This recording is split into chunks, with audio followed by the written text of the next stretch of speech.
Group C ও D এর দাগিদের পূর্ণাঙ্গ তথ্য প্রকাশ এসএসসির 104 পাতার গোটা তালিকা প্রকাশ করল SSC. Hi everyone, welcome back to my channel অঞ্জনার ব্যঞ্জনা। বন্ধুরা, তোমাদের সকলকে আমার এই ছোট্ট ইউটিউব চ্যানেলে স্বাগত জানাই। এসএসসির প্রকাশিত তালিকায় নাম রয়েছে মোট ৩,৫১২ জনের।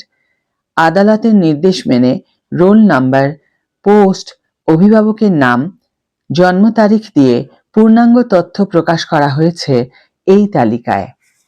অবশেষে গ্রুপ সি ও গ্রুপ ডির দাগি শিক্ষাকর্মীদের সম্পূর্ণ তালিকা প্রকাশ করল স্কুল সার্ভিস কমিশন। আর এসএসসির প্রকাশিত এই তালিকায় নাম রয়েছে মোট ৩,৫১২ জনের।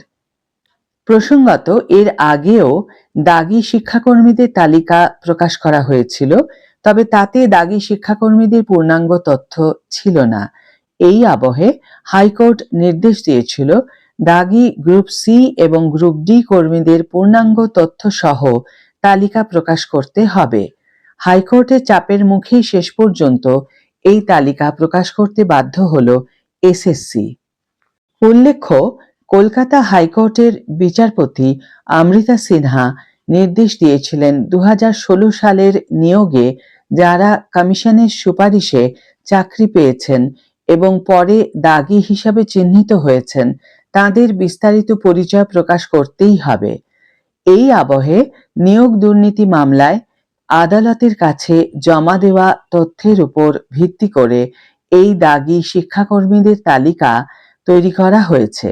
এতে গ্রুপ ডি তে প্রায় 2300 জন প্রার্থীকে অযোগ্য হিসাবে চিহ্নিত করা হয়েছে। গ্রুপ সির প্রায় 1100 জন প্রার্থী এই তালিকায় রয়েছেন। মোট 104 পাতার তালিকায় এই সকল দাগি শিক্ষাকর্মীদের নাম রয়েছে। এর আগে শিক্ষক নিয়োগে দুর্নীতির অভিযোগেও পূর্ণাঙ্গ তালিকা প্রকাশ করেছিল কমিশন। এর আগে দাগিদের যে তালিকা প্রকাশ করা হয়েছিল তাতে শুধু শিক্ষাকর্মীদের নাম ও রোল নম্বর ছিল, তবে সেই তালিকার বিরুদ্ধে মামলা করা হয়।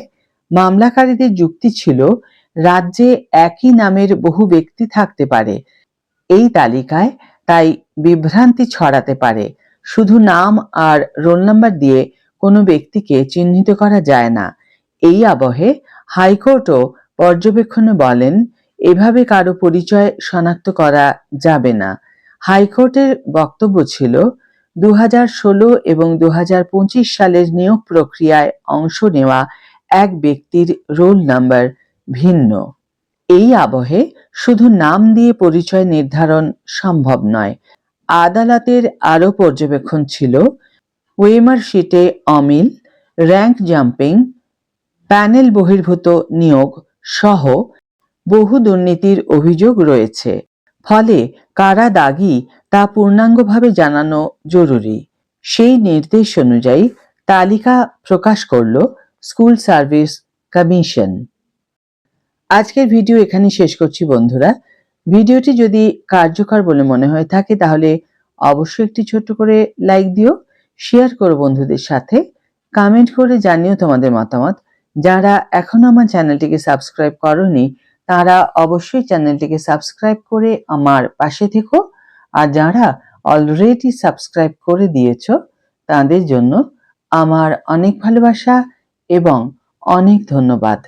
আজ তাহলে বিদায় বন্ধু, দেখা হবে পরের ভিডিওতে। ভালো থেকো, সুস্থ থেকো, সঙ্গে থেকো।